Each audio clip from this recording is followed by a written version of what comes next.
It was September 1996, nearly 13 years ago. One of our state's premier radio talk show hosts, Colin McEnroe, is gearing up for another career change, as he is right now. And Colin is with us back on Face the State. He has a new show coming up on Connecticut Public Radio, WNPR. We call him a radio host, although your official title is humorist, author, and newspaper columnist. Well, first of all, congratulations. I'm also a podiatrist. I don't know if that's in there. The Foot Show. Yeah. First of all, congratulations on being back in the business. I know a lot of us have missed you since you went off the air. Was it 6 months ago now? 8 months, actually, but who's counting? Wow. Yeah. So, I mean, looking back on your career, you've had a lot of ups and downs. How have you come back? But you managed to come back every time. Yeah. I take a lot of medications. And that's what does it. So what will this new show be like? I don't want to drag my old AM show over to public radio, and I'm not going to. I think or your PM show. Or my PM show, or whatever. Already where I'm noticing these big differences. We were actually trying to tape a promo the other day, and I was kind of, going, "Hi, this is Colin McEnroe. On my next show, you're going to meet Gail Collins." And they're going, the levels are kind of spiking in here. We don't really talk this way. The studio's kind of engineered for NPR voices. So, so it wouldn't be appropriate to come over there with a WTIC AM sensibility. And so I think I'll give them a little bit more of a sense of humor, maybe a few rough edges, and maybe they'll take off a few of my rough edges. When you were back in high school, what did you think you'd be doing now? I thought I would probably be like robbing banks or doing something really interesting with my life. It's very easy. My grandmother wanted me to be a bank robber, and I disappointed her by going into journalism. The honest answer, I probably thought I would be strictly a writer of some kind. I did not plan on being a radio person. Of course, who could see ahead into the future as to the way the media has changed in terms of the internet and so forth, and people getting their news from a variety of sources other than newspapers. Yeah. Let's talk a little bit about Senator Ted Kennedy. You had the experience of covering him a few times. I covered him a few times. I covered that 1980 convention where his college staff was very annoying, and now I know why. No, actually, what I remember is that the night of the speech, when he had lost in his attempt to dethrone Jimmy Carter, and then he went out and gave the speech of his life. Now, that was the campaign where Roger Mudd famously asked him why he wanted to be president, and he had no plausible answer.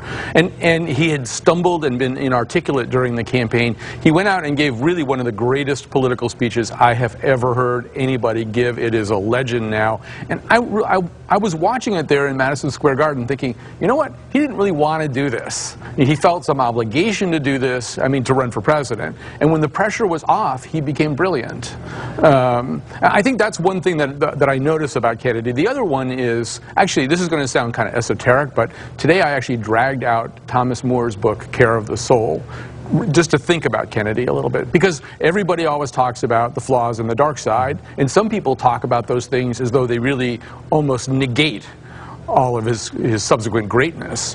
And in some ways, I think the flaws and the dark side and the things he felt he had to atone for and the ways that he felt he had to redeem himself made him great. I think you have to look at the duality of him to get the sense of who he really was. What was it like the night that he actually beat President Jimmy Carter in the Connecticut primary? That was a big deal because the campaign wasn't going all that well at that point. Yeah, I do remember that it wasn't going very well. And I guess I don't have real clear memories of that, but I do remember it as an enormous spike for him anyway.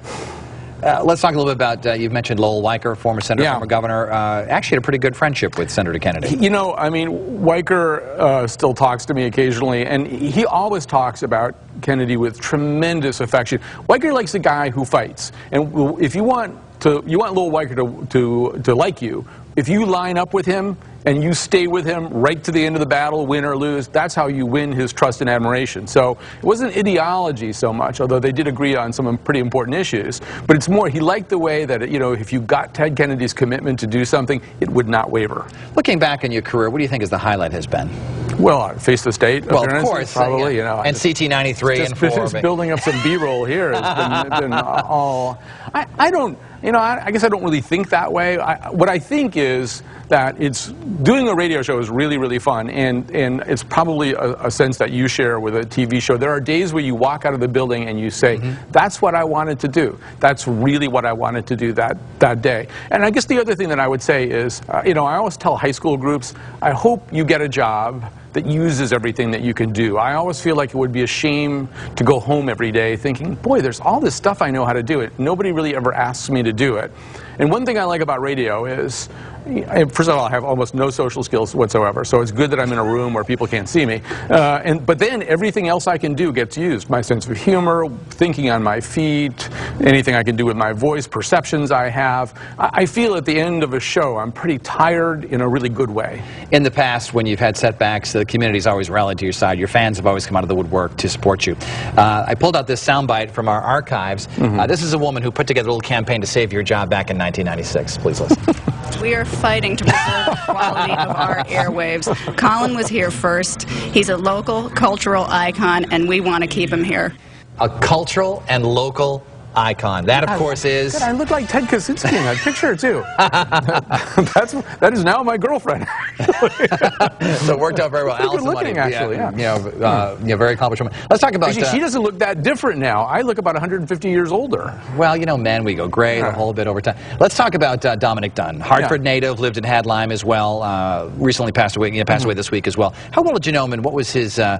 what were his thoughts about Connecticut? I feel as though I knew him pretty well in some ways. He was actually in my radio studio at the Gold Building downtown during one of the big early events of the O.J. case before it was clear that he was going to be drawn into it. I can't remember whether it was the chase in the Bronco or it was one of those kinds of things.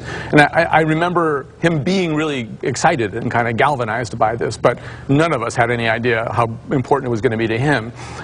Over the years, we stayed in touch off and on, and what I noticed is kind of the same thing with Kennedy. You have to take both sides of the man, and Dunn was this very charming, elegant, generous, passionate guy, but he also, because of the role that he played, kind of developed this kind of weird disdain for, say, due process and the presumption of innocence. And increasingly, I found myself kind of ideologically at odds with him. We really didn't agree about stuff.